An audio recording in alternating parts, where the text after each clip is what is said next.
juga learning designer untuk app Storytime. Okay, so topik hari ni seperti yang saya sebutkan tadi, kesan gadget ni. So kita sebagai ibu bapa yang hidup dalam zaman digital sekarang, gadget ni dah jadi satu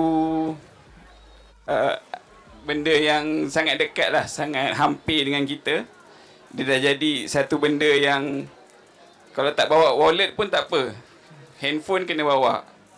Kita tak boleh nak tinggal. Sebab sekarang bayar pun boleh guna QR. Even kita sendiri pun cari kedai yang boleh bayar guna QR.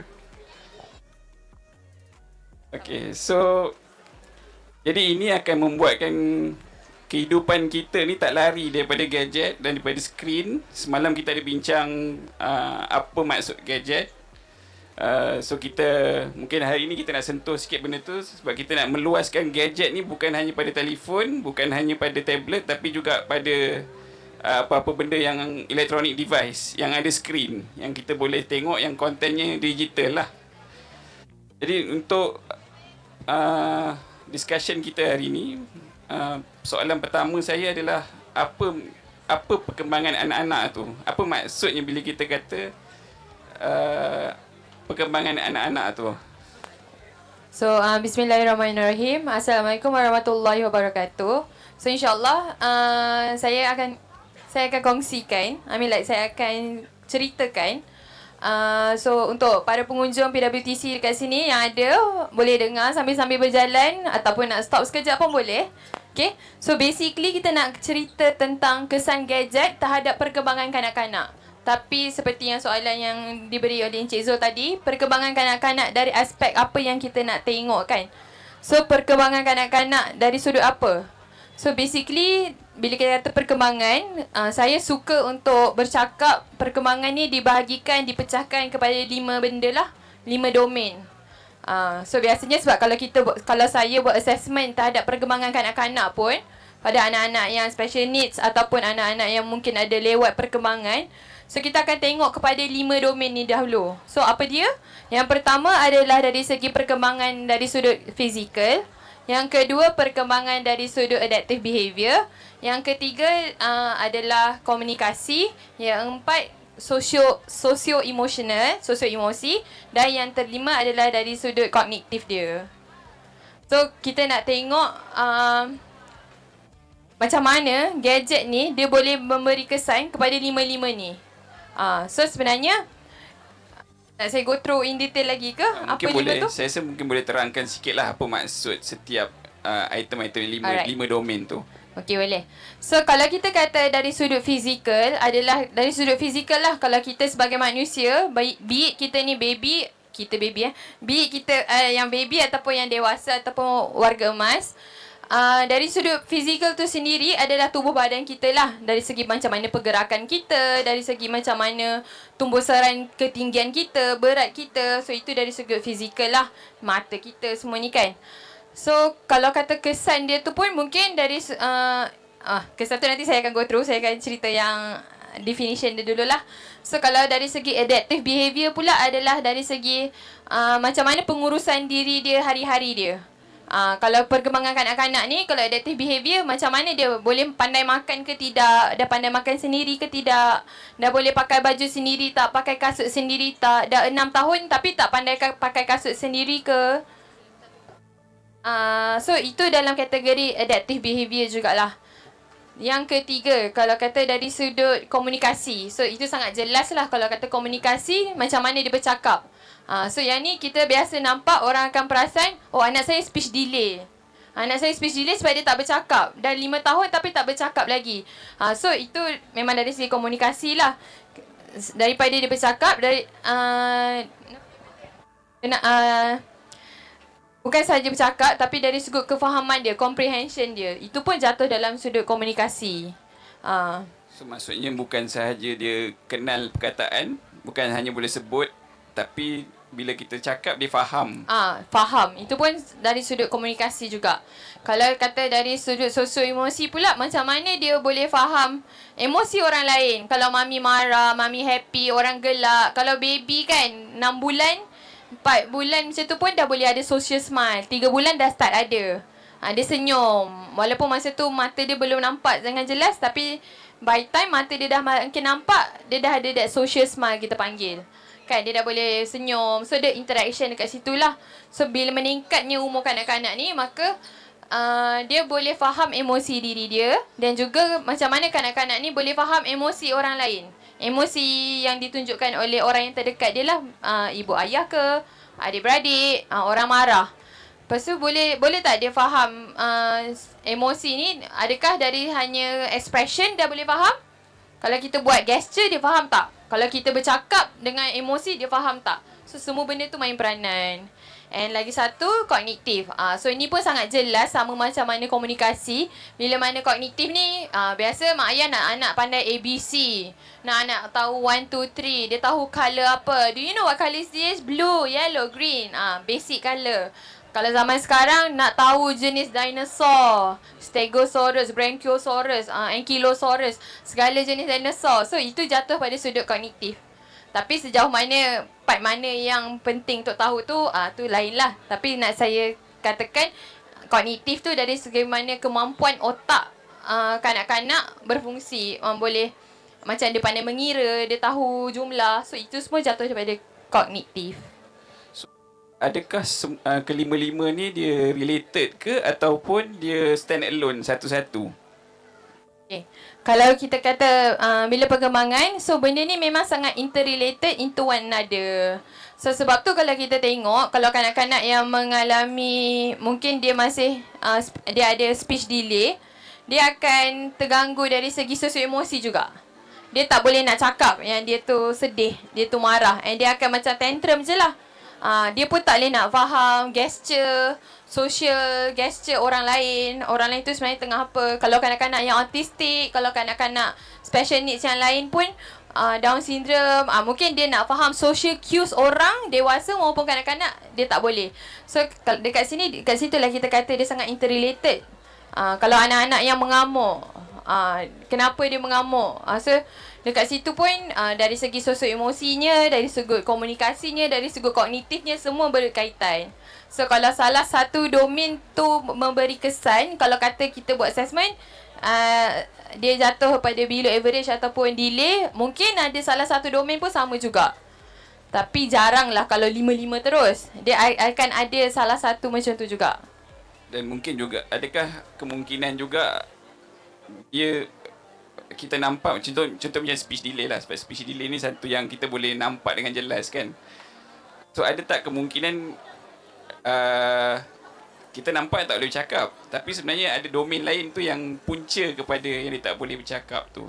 Itu sangat varies lah saya kata. Sebab dia depends pada kanak-kanak. Saya tak boleh kata ada ke tak ada. So kita kena tengok sebab setiap perkembangan kanak-kanak ni adalah sangat berbeza antara satu sama lain. So kalau anak-anak ni macam ni, kalau anak-anak ni mungkin disebabkan dia tak bercakap sebab mungkin dia tak dengar. Ada masalah pendengaran, parents tak perasan. Ada certain frekuensi huruf tak sampai kat telinga dia. So sebab tu dia tak bercakap. Maksudnya fizikal dia ada impairment ke? Mungkin dari segi sudut tu. Tapi mungkin ada anak sebab dia terlalu banyak tengok screen time sampai dia tak ada interaction. So disebabkan socio-emotional dia kurang, maka kadang-kadang mungkin sebab tu dia punya efek pada speech juga, komunikasi dia. Tapi dia boleh interrelated. Mana satu datang dulu tu, kita kena go through by individual lah yang tu. Dari segi macam tadi Puteri ada sebut, mungkin sebabkan screen time tu ada punca kepada beberapa isu developmental delay tu lah. So macam mana gadget ni sebenarnya boleh menyumbang kepada isu tu, isu developmental delay?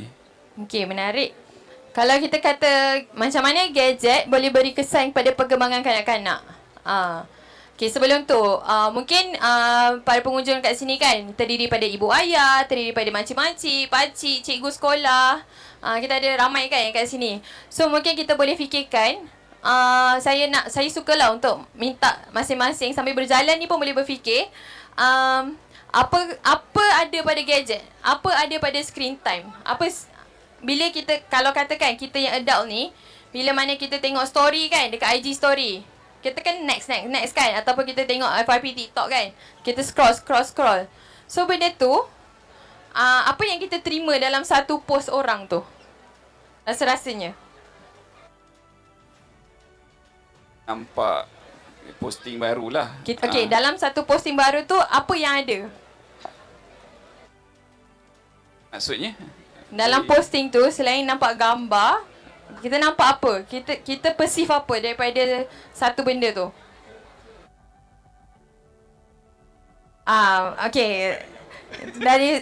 Okay, tak apa. Saya kongsikan. Kalau kata dari satu gambar tu sendiri, kita maybe kita kalau FYP TikTok, kalau TikTok punya algorithm kan ataupun Reels, selain daripada gambar ataupun video tu bukan video, dia ada pergerakan. So benda tu adalah stimuli. Benda tu adalah satu benda yang memberi information pada otak. Lepas tu dia bukan gambar je, dia pergerakan. So dia ada gambar, dia ada pergerakan, lagi dia ada warna, dia ada Suara. colour. Lepas tu daripada situ dia ada, kita punya phone pun ada brightness, kita ada light, and also bila ada bunyi kita ada sound. So benda-benda ni lah sebenarnya yang memberi stimulation kepada otak untuk terima yang macam too much information. Itu kita yang adult kan. Kalau kita seharian tengok gadget ke, tengok handphone, kita pun rasa penat sebab too much exposure ataupun terlalu lama lah kan. And kalau kata kanak-kanak yang mana otak dia sendiri belum develop habis, so dia lagi macam otaknya belum cukup belum cukup ready lagi, belum cukup berkembang dengan sebaiknya lagi sebab masih lagi kanak-kanak. Sebab otak kita ni bukannya 10 tahun baru kata dah ready, umur 25 tahun baru ready. Tapi belum sampai 25 kita dah bagi dia tablet sendiri, kita bagi dia iPad sendiri, tengok lagi besar daripada muka dia. Dah lah skrin tu besar. So lagi besar skrin tu, maka lagi banyaklah dia dapat stimuli tu. Dia terima stimulation tu. Faham ke? Mungkin boleh terangkan sikit ke apa maksud stimulation tu? Okay, stimulation tu maksudnya setiap info yang dia terima masuk ke dalam otak dia. Dia boleh jadi overstimulation ni, boleh jadi macam apa-apa. Okay, macam sekarang kan surrounding, walaupun secara apa yang dia nampak dan apa yang dia dengar apa yang dia terima. Macam sekarang ada orang dia tak boleh ramai-ramai macam ni. Sebab apa? Dia nampak ramai sangat orang. So bila ramai orang, otak dia dah cakap, ramainya orang, aku rimas. So otak kita dah bagi signal yang macam kita rimas dengan keadaan ni. So ada orang, dia boleh jadi panic attack. Bila macam ramai sangat orang, macam ramai. Lepas tu saya bercakap, bos sana bercakap, bos sini bercakap. Lepas tu jadi ada pengumuman lagi. So bila too much information yang datang pada keadaan tertentu, lepas tu kat sini pun ada cahaya, ada buku-buku, semua ada colour. So benda-benda yang ada yang kita nampak, yang memberi senses pada kita, itu semua adalah stimulation. Macam input lah. Input. Semua tu adalah something yang buat brain kita lagi berproses. So, kalau kata dekat sini, kita bolehlah lari kan. Macam kita jalan pergi tempat lain. Tapi bila kata gadget, kita tak lari. Kita stay. So, untuk kanak-kanak, so kenapa, macam mana gadget tu boleh mempengaruhi sifat gadget tu, sifat konten yang dia tengok tu sendiri. Biasanya, lagi-lagi kalau kita tengok YouTube, jarang YouTube colour dia tak vibrant kan. Sebab lagi untuk kanak-kanak, semua cerita kanak-kanak, colournya sangat vibrant. So bila colour yang vibrant, brightness dia tinggi, apa benda semua tu tinggi, so benda tu bagi too much information pada kanak-kanak. And kita kena ingat, brain kanak-kanak ni masih lagi belum develop dengan baik. So bila kata mungkin untuk kita okey, sebenarnya untuk kanak-kanak belum lagi. Hence kenapa budak umur 2 tahun kita sangat, kalau boleh jangan bagi screen time langsung. Lagi dia tengah perkembangan kanak-kanak ni, dia tengah critical period. Dia tengah sensitive period. Maksudnya macam dia tengah macam time ni lah dia akan berkembang dengan cantik. Kalau you salah bagi benda, so dia akan salah. Macam bila dia nak berkembang tu, dia dah terima too much information, so kita takut perkembangan dia jadi tak cantik. So saya rasa kalau saya boleh analogikan lah benda tu kan, Dekat. mungkin pengunjung kat sini boleh ambil telefon dan tengok balik dapat tak buka website ke, buka YouTube ke, Instagram ke apa, dapat akses tak sekarang? Sebab saya rasa mostly kita akan ada masalah connection internet sekarang. So mungkin itulah yang dimaksudkan dengan input yang terlalu banyak, sampai server internet semua telco ni ada masalah, tak boleh nak cater that input Betul? yang diterima tu. So otak manusia juga, especially kanak-kanak, dia masih belum ready lagi untuk nak process all the information tu dengan keadaan yang terlalu banyak. Dan banyak satu, variety pula tu. So, CPU dia mungkin dah overload lah kot masa tu. Itu yang menyebabkan dia mengganggu perkembangan kanak-kanak, anak tu sendirilah. And dia bukanlah saja pada tadi kita kata pada warna dia, pada brightness color dia, pada motion dia. Kalau kita tengok video kan, kalau cerita violent, dia ada flash kan, macam benda yang laju kan. So setiap pergerakan tu memberi input kepada otak. Tapi kita jangan lupa, bau pun memberi satu senses juga. So sebab tu saya kata, apa-apa senses yang Allah bagi, Tuhan bagi pada kita, so semua macam bila bau terlalu kuat, kita pun tak suka. Kalau tekstur baju tu terlalu macam keras ke, berbulu ke, ada orang tak suka. Lembik sangat, kurang sangat. So semua orang ada preference threshold masing-masing. So benda tu pun memberi kesan lah. Tapi disebabkan kita bincang pasal gadget hari ni, so mostly saya nak tekankan dari sudut betapa lajunya movement dalam setiap konten yang ada bila nak tengok gadget tu. Light dia, brightness dia dengan muzik yang terlalu kuat pun boleh memberikan anak tu macam overload simulation. Okay. Dekat biasanya dalam mana-mana isi rumah akan ada beberapa orang, ya, family biasa akan ada beberapa orang anak lah. So adakah setiap anak akan mengalami masalah yang sama bila digunakan gadget tu, ataupun berbeza dia punya dia punya kesan tu? Okay, kalau kata dekat rumah, contoh kata kita ada 3 orang anak. Tapi possible tak anak yang 3-3 ni dapat gadget, tapi 3-3 respon dengan gadget, hubungan dengan gadget tu berbeza. So boleh jadi berbeza. Sebabnya apa? Pertama, kita tengok kepada konten apa yang dia tengok. Konten gadget tu sendiri, apa yang dia tengok dekat gadget tu? Dia tengok gambar je ke? Dia tengok video je ke? Ataupun dia buka TikTok, dia buka Instagram, dia buka YouTube. YouTube pula dia tengok cerita apa? Dia tengok video video yang tenang ke, tranquility punya, macam tengok pemandangan ke? Kalau YouTube tu ke dia buka cerita yang sangat violent, ataupun dia buka cerita kartun yang short period tapi banyak bunyi ke, lagu ke yang ada movement. So konten tu sendiri, jenis konten yang anak tengok tu sendiri memainkan peranan kepada tahap macam mana respon anak tu lah. And also berapa lama dia tengok screen time tu, berapa lama dia expose dengan kalau kata apps lah, apps yang dia buka tu berapa lama. Kalau kata makin lama dia buka, so mungkin boleh jadi dia punya kesan tu makin banyak lah. Kalau kontennya, lagi-lagi kalau konten yang dia tengok yang lama tu adalah yang banyak pergerakan, yang banyak stimulation, so lagi kompleks lah, lagi banyak lah kesan tu pada kanak-kanak. Lagi banyak lah dia kena proses. Lagi banyak. So dia boleh jadi berbeza lah pada setiap anak tu. Sebab kita kan tahu anak first buka apa, anak second buka apa, anak ketiga buka apa. Sebab umur anak berbeza. So bila umur anak berbeza, dia punya preference pun berbeza. Sebab and mungkin dari segi jantina pun berbeza. So mungkin benda tu memberi kesan jugalah.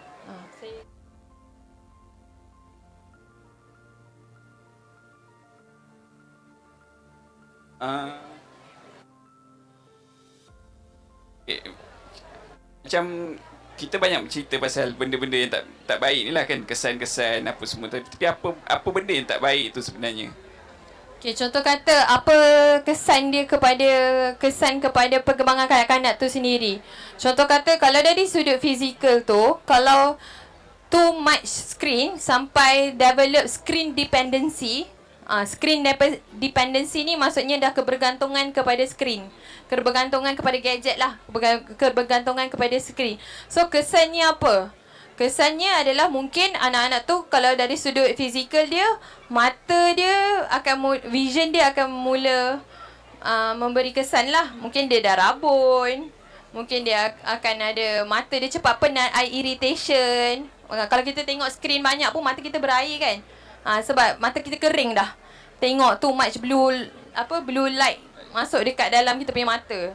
Lepas tu mungkin dari sudut fizikal, mungkin bila too much sampai wujudnya screen dependency, sampai dia terlalu nak tengok too long exposure ke macam tu, kita boleh kata sampai anak tu kalau tak makan, so mungkin boleh berefek kepada pemakanan dia, badan dia, fizikal dia pun akan memberi kesan lah, dia tak nak makan sebab dia nak tengok cerita.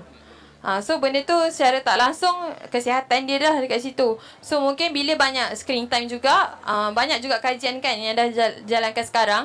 Bila kata too much screen time akan menyebabkan anxiety, boleh menyebabkan depression, boleh menyebabkan apa lagi? Boleh menyebabkan insomnia, tak nak tidur malam. Sebab tu kalau nak tidur malam, kualiti tidur yang sihat, even kanak-kanak ataupun dewasa, 2 jam kot sebelum tidur tak boleh tengok handphone pun kalau boleh. Tapi sebenarnya sebelum tidur baru tutup handphone. Sampai ke baring tu kita tengok lagi. Kalau sebaik-baiknya kena tutup wifi. Dia kena tutup untuk sihat lah, untuk kualiti tidur yang sihat dalam family tu. Tapi benda tu saya rasa sangat susah lah untuk kita praktis pada zaman digital native ni. So kalau kata bukan tu saja. Kalau secara tak langsung sebenarnya bila kita kata tadi screen tu gadget ni sendiri boleh menyebabkan kepada insomnia, anxiety, depression. So sebenarnya dalam kalangan kanak-kanak sendiri, dia dah mula ada self-isolation. Self-isolation maksudnya dia dah tak nak bergaul dengan orang. Sebab kalau perasan, kita baru lepas raya kan, Raya Aidilfitri. Budak-budak boleh tak interact among another. Even dewasa sekalipun.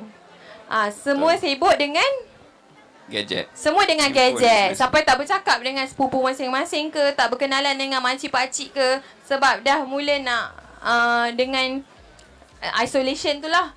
Dia lebih parah kalau dah masuk dalam bilik tak nak keluar langsung. Dia dah jadi hilang satu skill untuk berkawan, berkenalan. Betul. So indirectly sebenarnya bila mana terlalu expose tak terkawal penggunaan gadget ni, anak tu sendiri dia tak skill untuk interpersonal skill tu pun makin kurang. Cara dia untuk manage emosi dia, emotional regulation dia tu pun susah. So itu adalah kesan-kesan bila mana kita tak kawal lah gadget, penggunaan gadget tu kepada anak-anak. So selain tu juga kita boleh kata boleh berlakunya speech delay. Sebab apa? Sebab dia tak bercakap. Sebab bila dia tengok cerita, dia hanya one interaction, pasif. Macam dia dengar, tapi dia tak respon. Tapi mungkin ada kata, tapi anak saya belajar lah. Bila dia tengok ni, dia bercakap. So mungkin dia tak pasif, dia interact. Bila dia tengok tu, dia interact. So mungkin ada. Sebab tu bagusnya kalau nak biarkan anak tengok, patutnya parent pun ada sekali sebaik-baiknya. Boleh interact sama-sama lah, tanya anak apa benda yang dia nampak. Betul. Sebab kita tak nak dia passive interaction. Kita nak dia satu passive interaction yang ada dua hala. Bukannya screen je bercakap dengan dia tapi dia tak ada communication tu. Aktif punya. Passive lawannya aktif, betul? So lagi apa ya? Okay. And also bila mana dah terlalu fast pace punya content dalam dunia digital ni, kita nak semua benda cepat juga. So saya boleh kata budak-budak, kanak-kanak zaman sekarang, kanak-kanak lah, dia sangat susah untuk menerima delay gratification tu. Kalau kita kata nanti tu, dia sangat macam dia marah. Sebab sifat internet tu sangat responsif kan? Dan cepat. Cepat. Yang kita scroll pun kalau lebih 3 minit pun kita dah tak nak tengok sampai habis, melainkan benda tu memang kita nak tengok. So maksudnya benda semua nak fast pace. So bila semua benda nak fast pace, kesannya pada anak tu saya kata nak amalkan delay gratification, memberi macam tempoh yang lambat punya reward yang lambat pada anak tu sangat susah nak praktis sekarang sebab dia dah biasa laju.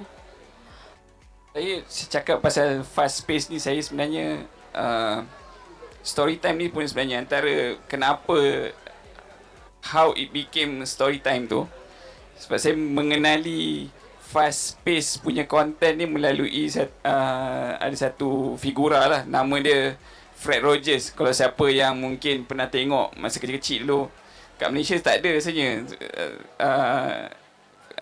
Mr. Rogers Neighborhood. So rancangan dia sangat real time. Maksudnya kalau masa tu dia tak ada cut satu scene dia akan sangat panjang. 10 minit lah satu dia tunjuk semua satu-satu. And reason kenapa dia buat macam tu sebab dia tak nak budak hilang sense of time. So dalam satu episod, kadang-kadang kalau kita tengok cerita sekarang, dalam satu episod tu daripada pagi sampai ke malam boleh selesai. Mula-mula pagi kan, lepas tu dah malam. So hilang sense of time. Budak rasa sekejap je pergi sekolah, sekejap je pergi tu. Tapi bila realitinya dia jadi macam kenapa lama sangat pergi sekolah, tak habis-habis lagi kan. Pergi pagi balik petang. Dia tengok dalam TV benda tu sekejap aja. And then lepas tu kadang-kadang video-video yang dipercepatkan, walaupun video-video tu video DIY yang follow proses daripada A sampai Z, tapi masih dipercepatkan. Dia bila budak-budak nak buat sendiri, dia rasa macam dia lain. Dia rasa kenapa lama sangat nak kena buat, kenapa susah.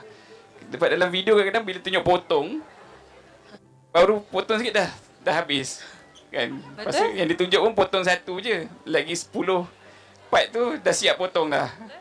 So ada gap kat situ antara satu dari segi masa dan juga dari segi kepayahan nak buat sesuatu. Benda semua nampak sangat mudah dekat dalam skrin lah. Itu satu lagi fakta that is what social media is lah. Dia tak payah nak tunjuk semua. Dia hanya tunjuk apa yang dia nak tunjuk, and dia hanya tunjuk benda yang mudah, benda yang happy, benda yang menyeronokkan biasanya. So benda yang struggle tu jarang orang tunjuk. Kalau nak tunjuk pun mungkin sikit-sikit jugalah. Struggle sangat tu dia tak boleh nak nampak dia real time ke real experience tu 100%. So suka saya untuk tambah sebab bila kata anak kita tak kontrol tengok konten gadget ni juga. Contoh kata macam sekarang bukannya orang dewasa je buat review. Budak-budak pun buat review kan. Dia dapat review toys, dia dapat review makeup. Macam budak 5-6 tahun je tapi dah macam dia boleh review bilik tidur dia. Sampai channel YouTube ni antara yang top. Dia tahu nama-nama ni. Kalau tanya saya tak tahu sangat. Tapi kalau kita tanya budak-budak, dia tahu dia nak tengok siapa. Kadang-kadang kita pun, siapa dia ni? Siapa dia ni? Tapi untuk budak-budak, semua orang kenal lah. Kita tanya budak-budak 5-6 tahun aja satu kenal. Dia orang kenal, be yang kat Malaysia ataupun luar negara. So bila benda tu happen and tak kontrol, saya nak tambah satu lah. So dia membuatkan kita rasa kurang rasa bersyukur tu. Budak akan rasa dia tak cukup and dia rasa nak. Tu pun salah satu benda lah. Yang mana kalau kita tak kontrol apa dia nak tengok, orang tu ada, kenapa saya tak ada? Sebab kalau kanak-kanak, dia lagilah dia tak tahu nilai amount benda yang dia tengok tu berapa ringgit. Mahal, dia cuma tahu perkataan mahal atau murah, tapi mahal tu apa, murah tu apa, value tu dia tak tahu. Sebab tu dia mula untuk rasa macam, saya nak ni, orang ni boleh dapat satu set barang macam ni, kenapa saya tak boleh? Mami dia sayang dia macam ni, kenapa mami daddy tak sayang saya macam ni? So itu adalah salah satu benda lah kalau kita tak kawal ataupun kita pun tak ada komunikasi yang sihat bila mana anak dengan ibu ayah tu sendiri. Sebenarnya apa yang parents boleh lakukan? Adakah nak elakkan gadget, nak tolak terus ataupun macam mana? Boleh ke kalau kita kata saya minta semua ibu bapa ataupun adult dekat sini jangan guna phone. Semua orang tak boleh guna phone, semua orang tak boleh guna iPad. So benda tu sangat impossible lah untuk dunia digital sekarang. So sebab tu saya kata kita memang kena adapt dengan dunia digital sekarang. Kita kena adapt. nak tak nak benda tu memang akan ada. Makin lama makin hebat. Ni 4G, 5G saya tak tahu lah lepas ni apa lagi nak keluar hologram ke apa kat Malaysia belum lagi kan. So benda tu akan sentiasa bertambah dan makin canggih. So untuk saya kata benda tu kita reject, untuk kita kata tolak, so sangat tak mustahil. So apa yang words dia tadi adalah adapt. So bila kata adapt, apa yang kita boleh buat adalah dekat sini, first yang paling penting adalah macam mana parents control dari segi konten untuk bagi kepada anak tu. Semalam pun kita ada share, tapi mungkin yang ada segi hari ni kita cakap parents kena tahu konten yang macam mana dia nak allow anak guna. Kalau kata anak tu baru 3 tahun, 4 tahun, you nak bagi anak you tengok apa? Kalau anak you dah sekolah rendah, sekolah menengah sekalipun dah besar panjang, you nak allow dia apa? Kena ada komunikasi tu. Sebab kanak-kanak dalam Malaysia bawah 18 tahun, walaupun dia dah 16 tahun, dah besar panjang, dia kanak-kanak juga. Bawah akta. Dia masih lagi kanak-kanak. So kalau macam hari ni kita nak bincang kanak-kanak bawah 12 tahun, parents sangat perlulah kontrol. Sebab bawah 12 tahun ni, even bawah 6 tahun lagi, sangat susah nak. Diorang tak mampu untuk ada self control tu. So parents yang perlu tunjukkan pada mereka. Sebab kalau kita tak kenalkan pada mereka, diorang tak akan tahu pun sebenarnya. So dari segi konten, satu kena jaga. Lepas tu dari yang kedua, mungkin kena ada masa yang free teknologi, free internet ke free gadget. Wujudkan masa tu dengan anak-anak. Mungkin kalau tak boleh satu hari, mungkin boleh buat 1 jam. Kalau rasa 1 jam tu pun banyak, seminggu buat je 10 minit. 10 minit baca buku apa nak. Okay, semua orang kena duduk dekat ruang tamu.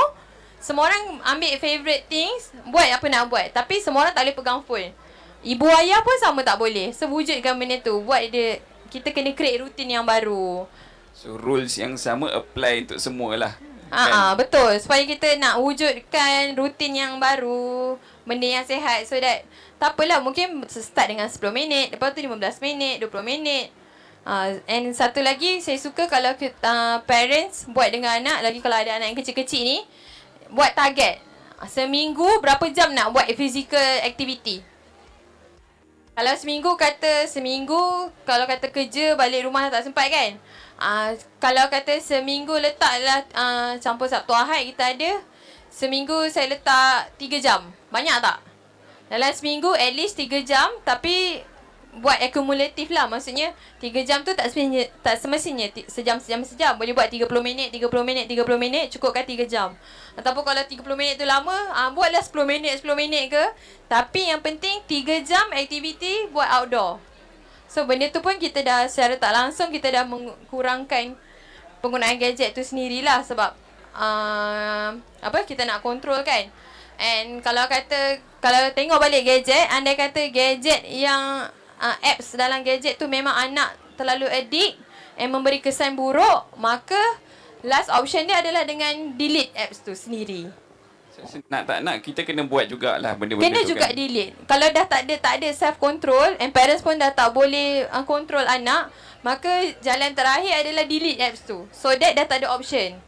Tapi jangan buat macam sambil marah lah. Cara you bila you nak cakap dengan anak tu pun bukannya dah benda ni rosakkan awak, tutup. Tapi anak tu boleh still cari kat tempat lain. Kita tak nak benda tu happen. So kita nak anak tu pun faham, mak pun faham, anak pun faham kenapa. So dari segi sebelum nak buat delete apps tu, sebab benda ni bukan mudah. So dia perlu ada komunikasi yang sihat juga untuk fahamkan anak tu terlebih dahulu. Sebab bila kita delete app tu, semalam kita ada bincang ni, boleh tonton kat YouTube kita lah. Dia akan mengakibatkan kepada upset, sedih, marah dan tantrum, mengamuk. Dan itu sebabnya kita perlu berkomunikasi lah dengan anak kan. Macam mana, apa yang kita nak buat, kenapa kita minta dia, kenapa kita cakap kita nak delete app tu, ataupun kenapa kita bagi tahu, kenapa kita decide untuk no screen time buat masa sekarang. Sebab mungkin kita as a parents mungkin nak kena ada that decision untuk buat juga benda tu kan. Bukan jadikan gadget tu sebagai satu alat untuk nak tenangkan budak, tapi yang kita tak perasan sebenarnya gadget tu juga dalam kita cuba nak tenangkan, gadget tu pula yang membuat dia ada the opposite thing yang tak menenangkan budak-budak pula lepas tu kan. So apa sebenarnya dalam keadaan kita tak boleh nak elak gadget ni, kita kena adapt dan gunakan dia dengan baik.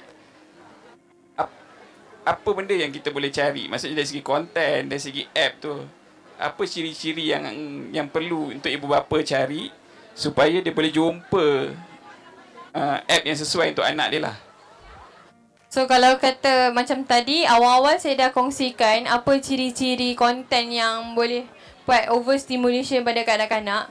So konten yang macam mana yang parent kena yang patut ataupun yang disuggestkan untuk bagi anak-anak ni tengok. So yang kontra kepada itulah.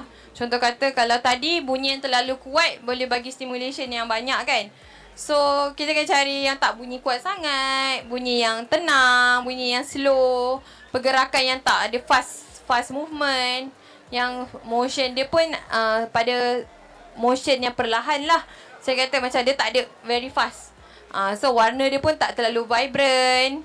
Warna dia macam muted, very pastel ke macam mana. Sebab warna-warna vibrant ni pun dia boleh bagi information yang banyak pada kanak-kanak.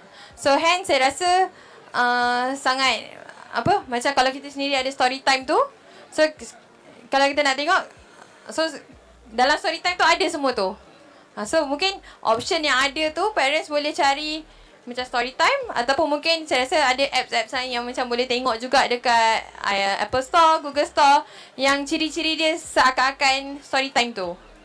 Dia tak ada iklan, macam tak ada keluar pop-up yang mengaruh-mengaruh ataupun merisaukan. Kita sebagai parents tahulah apa konten yang ada dalam tu kan. Maksudnya kalau buka YouTube ke TikTok ke, kita tak tahu apa yang ada. Apa-apa benda saja boleh keluar kat situ yang kita tak boleh nak kawal. Kita kena tahulah. Dia kena tahu, dan kalau kita rasa tak boleh kawal, maka mana yang terbaik tu buang apps tu lah. Tapi kalau kata kena juga ada, then you need to think lah macam mana nak control tu. Macam mana you nak build up dekat anak tu balik.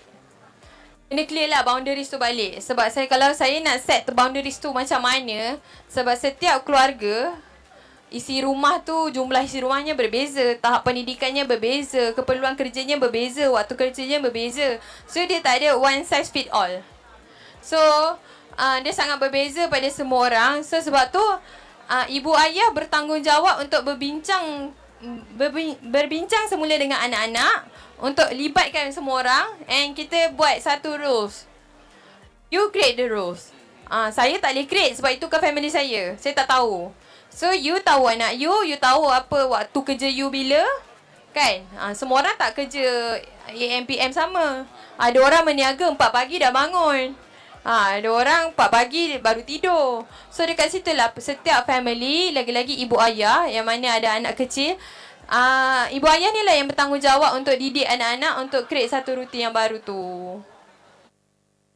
So tadi kita ada sebut pasal kontennya dari segi mungkin warna, cari app-app yang warnanya tak terlalu vibrant, soundnya agak tak terlalu bising, pergerakannya sederhana ataupun slow kalau boleh, tak laju, dan saya dah lupa apa nak cakap. So dari segi macam dalam story time tu sendiri, apa yang sebenarnya kita dah implement untuk kita nak pastikan yang app ni, sebab kita dah bincang gadget tu gadget lah kan, tapi konten ataupun app yang kita install untuk anak-anak kita tu yang kita kena make sure betul. So macam dari segi apa yang ada pada story time kan, apps yang kami semua bangunkan ni sendiri, macam tadi kan, kenapa wujud jenis story time walaupun kita tak nak bagi anak gadget, sebab hidup ni dah dalam dunia digital and kita kena balance. So nak wujudkan balance tu disebabkan tak ada macam for now mungkin kenapa wujud story time sebab kita tak jumpa benda yang macam story time tu. Kan? Kita tak jumpa benda yang kita puas hati untuk bagi kat anak-anak. So kita develop sendirilah. Okay. So dalam story time sendiri, apa yang kita dah implementkan dari sudut psikologinya, dari sudut psikologi kanak-kanaknya tu adalah paling penting dalam story time ni kita tak ada gamification punya elemen lah. So kalau siapa biasa main game, you know apa yang ada dalam game yang buat you rasa lagi nak main.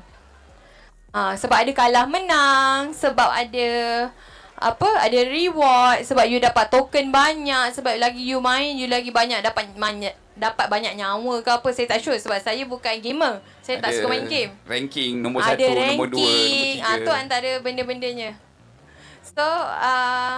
So kalau kata dalam story time kita tak ada that gamification punya element. So kalau you nak main, that's on your own pace lah. Kalau you tak dapat main, contoh macam sekarang dalam story time kita dah ada 6 aktiviti.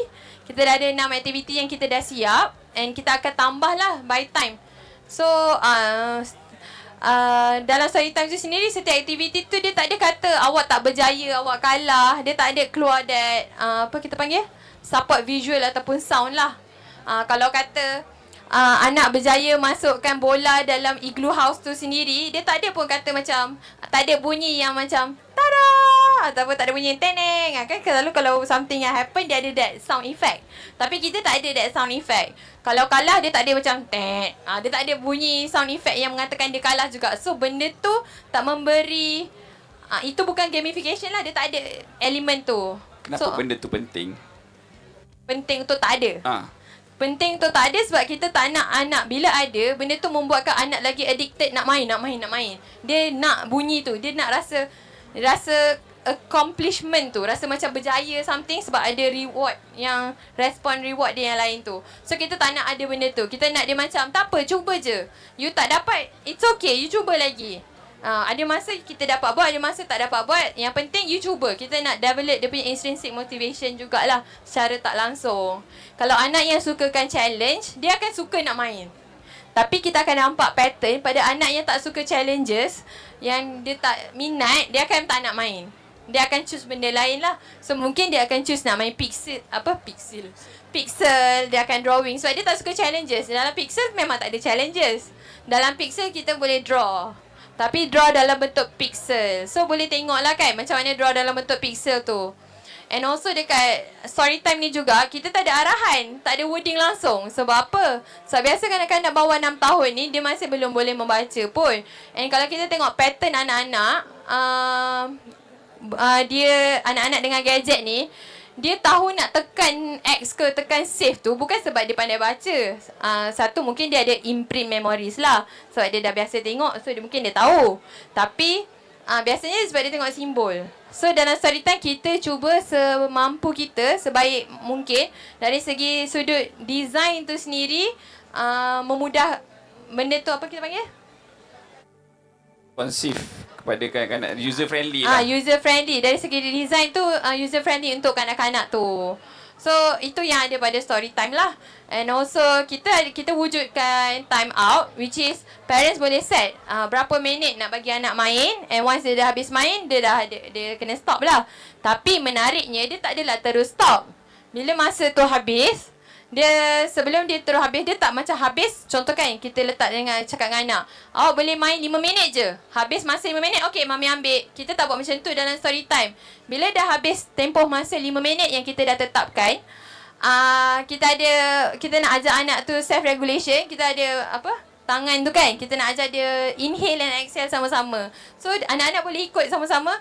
Tarik nafas, inhale, exhale, buat sampai habis. Lepas tu baru dia bye-bye. So mostly yang kita nampak bila semalam kan, okay kan? Saya rasa ramai lah, lebih 10 orang pun yang diorang tertekan timer tu.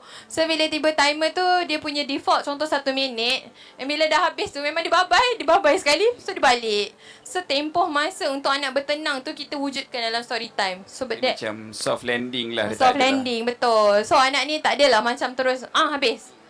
So at least dia dapat ada tempoh masa soft landing tu sendiri.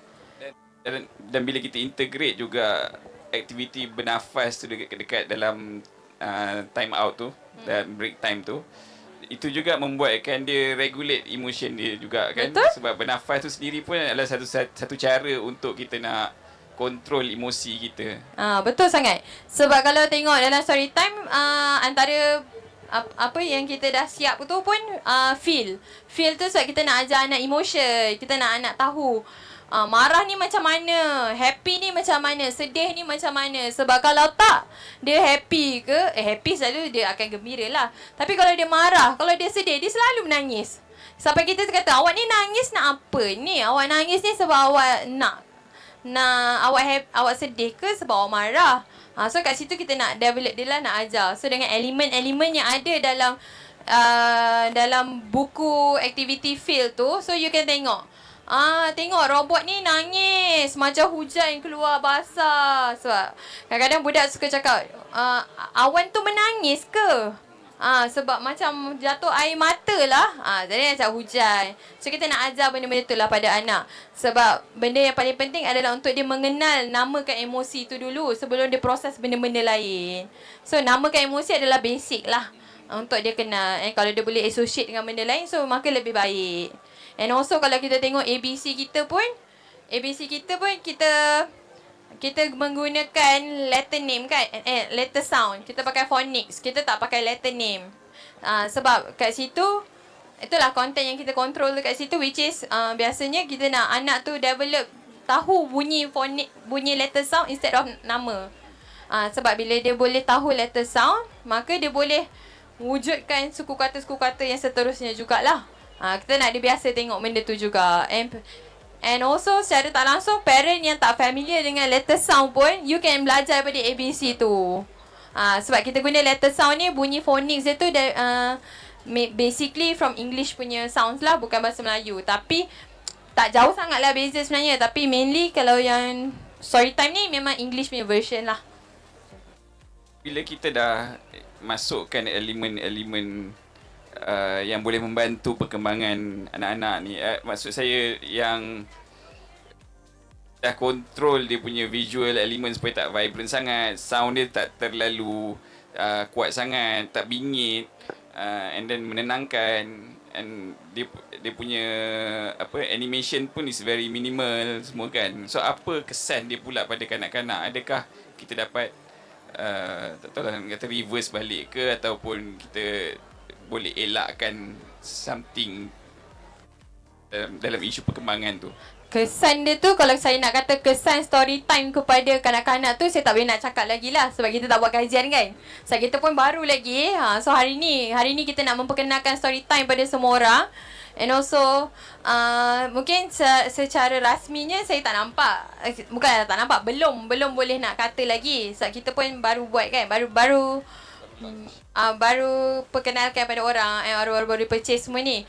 Tapi apa yang saya nampak bila kita sama-sama design benda ni, sebab kita dah kurangkan stimulation tu, kita bagi dia very minimal, kita bagi yang ni. So mungkin brain tu dah tak overload proses, tak terima input yang terlalu banyak. So otak kanak-kanak ni dah takkan proses terlalu banyak benda. So dia tak bagi over stimulation lah. So bila dekat situ, mungkin dia tak adalah macam kita bagi dia being too aggressive ke. Dia belajar untuk bertenang jugalah, sebagaimana dia macam slow pace ni kat dalam tu. Itu dari sudut, mungkin dari sudut slow pace dia, dari sudut muted ataupun pastelnya colour dalam story time tu sendirilah. Tapi kalau saya kata tak vibrant langsung pun mungkin akan ada. Tapi berapa persen vibrant tu dia sikit nak compare tu benda yang lain yang lebih yang lebih banyak. So secara overall dia macam masih lagi safe lah untuk kanak-kanak. Bukan tu je, dalam story time ni pula apa yang bagusnya untuk kanak-kanak sendiri. So dia boleh belajar dari segi visual enhancers dia situ. Kita ada visual enhancers, maksudnya gambar-gambar yang ada dalam story time tu, dia adalah satu visual enhancers yang mana anak-anak akan belajar untuk sebut nama. Contoh kata kalau dia buka main shape, so dekat shape tu dia boleh cakap, dia boleh kenal colour. Kalau tengok shape, boleh. Kalau ada anak-anak yang 3 tahun, 4 tahun, even dah sekolah rendah, boleh try story time dekat booth kita sebelah kiri saya. boleh try juga. Dalam shape tu kalau tengok bucket dia ada 6 tapi colour ada 3 je.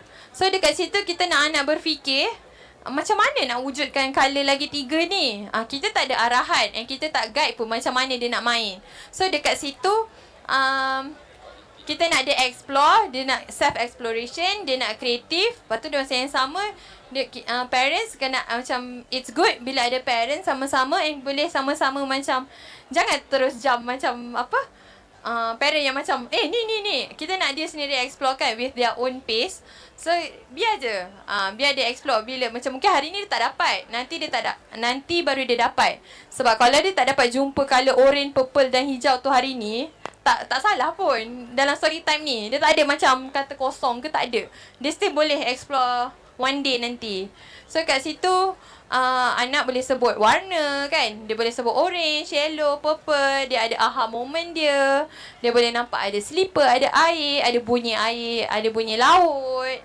So benda-benda ni setiap elemen yang ada dalam setiap buku dalam digital activity story time ni. So parents boleh sebut, boleh kenalkan and boleh nampak, boleh relatekan balik dengan dalam keadaan dekat rumah. Sama tak? Tengok apa nama kita punya home screen.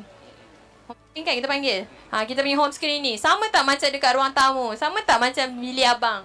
Dalam bilik playroom kakak ni sama tak? Dia kata, saya ada ni lah. Sama. Kita boleh cakap macam tu dengan anak. Supaya ada active communication, active interaction juga bila main story time ni. Yang itulah kita harapkan. Saya rasa dia mungkin kita pun sebenarnya dah sampai ke penghujung juga. Apa yang kita nak lakukan sebenarnya adalah kalau kita bayangkan otak anak kita tu macam empangan, kita nak control the flow of information yang masuk tu supaya sebab empangan tu pun fungsi dia tu antaranya adalah dia control flow air tu supaya air tu tak melimpah sehingga pecah empangan tu dan banjirkan seluruh kawasan tu kan. Jadi sama juga gadget sendiri pun bila kita dedahkan anak-anak dengan aktiviti-aktiviti yang tak dibuat untuk kanak-kanak, kita tak dapat nak control flow tu. So information tu masuk dan akhirnya dia membanjiri kepala otak anak kita. Banjir tu yang boleh mengamuk tu. Banjir tu yang jadi mengamuk dan dia akan overstimulate kan apa semua. Dan itu yang kita nak cuba elakkan. So ada solution untuk kita bantu anak-anak kita untuk gunakan gadget dengan sihat. Tak semestinya story time antara salah satu usaha yang kami lakukan. Tapi ada juga app-app lain. Itu yang saya rasa kita kena kontrol kat situ. Apa yang ada dalam device kita yang kita bagi kat anak ataupun device anak sendiri. Sebab ramai juga sejak PKP ni ramai budak-budak yang dah ada device sendirilah kan. Ya betul. Sebab COVID tu sendiri menyebabkan 155% kanak-kanak mempunyai tablet gadget sendiri. Dan penggunaan gadget tu meningkat 155% sewaktu pandemik melanda. So kita kena make sure device tu selamat untuk anak-anak. Apa yang ada dalam tu lah kita kena control sebenarnya. Betul. Sebab tu saya kata kena balance. Dia tak bagi langsung pun tak boleh dalam digital era ni. Kalau bagi sangat pun tak boleh. Sebab tu kena wujudkan balance tu. Sebab kita pun hidup memang dengan handphone. Bangun tidur dengan handphone. Tidur dengan handphone. Alarm pun pakai handphone. Dia tak pakai jam dah. Kalau dulu kita pakai jam kan, kering, boleh baling kan. Tapi sekarang pakai phone. Snooze. So benda tu dah berubah. Dunia dah berubah. So kita dah kena adapt. Tu je lah ayat dia. Adapt dengan dunia digital ni. Sebelum kita akhiri, ada apa-apa kata akhir daripada Putri? Mungkin sekadar pesanan, bukanlah, tak ada. I mean just like, apa kita panggil? Like home message kot. Macam tu lah. So, gadget boleh memberi kesan buruk pada anak. Tapi, gadget juga boleh bagi kesan yang baik. Sebab, ingat balik, gadget ni sebenarnya diwujudkan adalah untuk memudahkan. Dan gadget ni diwujudkan adalah untuk memberi input yang baik. Input yang information lah, informatif. So, benda ni adalah benda yang baik. So, jangan salahkan gadget. Jangan salahkan phone tu semata-mata ataupun internet, tapi kita macam ni kita nak adapt dengan penggunaan gadget tu sendiri. So be the best parent as you can, sebab benda ni saya kata dia tak sama semua orang. So you know your kids, you know your household tu macam mana, so you practice macam mana yang you boleh. So saya tak kata awak kena sejam je. Memanglah sebaik-baiknya sejam, tapi kalau you dah tak boleh 2 jam, you buatlah 2 jam tu. Saya tak kata salah, saya tak kata awak ni parents yang teruk, tak. You buat as mana yang you boleh. Sebab you nak minta parenting style, parenting tips. Orang kata sejam, you pun nak ikut sejam. Lepas tu you stress. Dan last you tak buat, tak ada makna juga. So you know your family members, you yang tahu dia. You lah mak, you lah bapa, you tahu anak you. So adjust ikut keperluan family tu sendiri. Jangan terlalu nak ikut sangat yang ideal. Tapi tengok pada yang sekarang. Kalau kata sekarang you bagi anak tengok 6 jam, kurangkan 5 jam. Tak apa, walaupun 5 jam tu banyak, tak apa. At least you ada effort. Sebab the effort counts. Dan 5 jam tu lebih baik daripada 6 jam tu lah. Tapi kalau you daripada 6 jam nak terus macam ideal sejam, memang penat lah untuk diri kita dengan waktu kerja kita berbeza. Yang bapa ikut waktu kerja kat Kazakhstan lah, yang ni mak kerja kat Saudi Arabia, work from home tapi waktu bekerja lain. Dah tak boleh. Kalau ada bibi, satu lagi, kalau you kat rumah ada bibi, ada orang lain, you kena educate you punya bibi. You kena educate pembantu rumah you untuk ada kejap okay. You bertanggungjawab untuk educate you punya bibi, you punya pembantu rumah juga untuk sama cara fikir dengan you.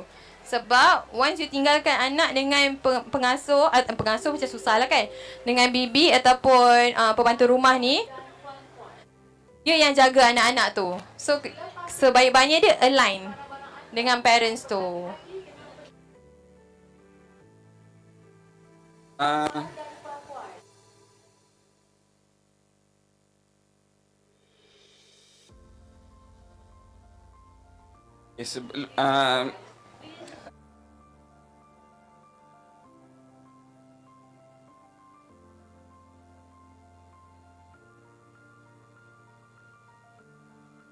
Sebelum kita akhiri, mana-mana parents yang ada anak-anak umur 3 tahun hingga 6 tahun ataupun ke 12 tahun, boleh jemput, datang ke booth kami dekat sebelah sini. Boleh try app kami Storytime. Boleh tengok sendiri macam mana kita lakukan aktiviti-aktiviti yang lain lah daripada typical game ni. Dan kita sendiri pun nak panggil game pun tak boleh sebab tak ada elemen game tu. Kita ada promosi diskaun hingga 80%. Boleh langgan sama ada package monthly, yearly ataupun lifetime payment lah. Kalau ada apa-apa nak tanya berkaitan Storytime, macam mana Storytime tu fungsi dari sudut betul ke praktikal ke macam mana ke apa, so saya pun ada dekat booth ni. InsyaAllah saya cuba stay sampai petang ke malam ke, tengok macam mana. Tapi dari sudut psikologinya, kalau nak tanya ataupun berkaitan anak ataupun anak saya macam ni sesuai ke saya bagi, so insyaAllah saya selaku yang bertanggungjawab dari sudut psikologi, selaku psikologis perkembangan ataupun learning designer Storytime, saya boleh bantu anda dekat sini lah. Boleh datang cari dan minta nak borak-borak, nak tanya, tak ada masalah. Boleh je. Okey, itu sahaja. Terima kasih. Assalamualaikum. Assalamualaikum. Thank you.